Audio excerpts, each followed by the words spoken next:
It is finally time. Let's talk about the 1989 set of the Eras Tour.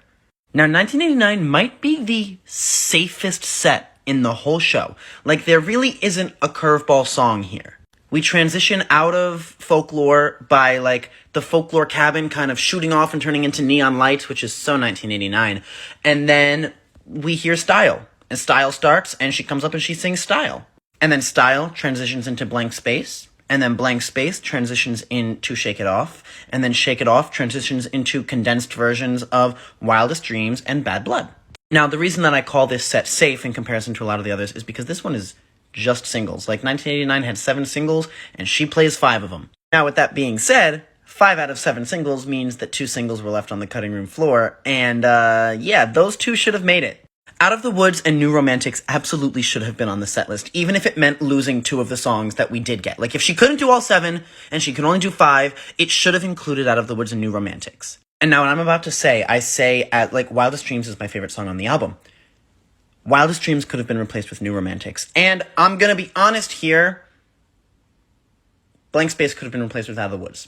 And, like, I get it. Blank Space is that song, and she has the golf club, and, like, the throwbacks and the callbacks and stuff. But as far as the performances go, Style wows me because it's, like, the opening. And then Shake It Off is, like, woo, always a good time. And that, for me, like, that song has to make it.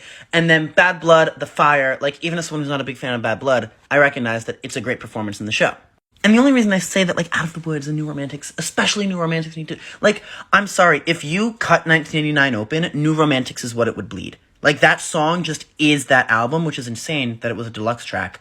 It should have been on the set list, but it's fine, I don't even care, I'm moving on, let's talk about costumes. Taylor had 4 different outfits for the 1989 set, and we'll go from my least favorite to my favorite.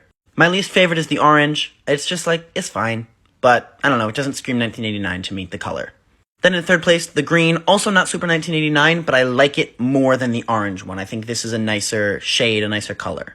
And then the pink one, this one is in 2nd because it gives more 1989 than I think the green and the orange do. Like, it really is hard with these because they're all identical except for the color. Like, I like all of them. They're all great. But of course, the blue stands out above the rest, and I hate that this wasn't worn until the last night of the US leg because, like, what the hell? This should have been the 1989 outfit. Like, this should have been the first one we saw back in Glendale when she started tour.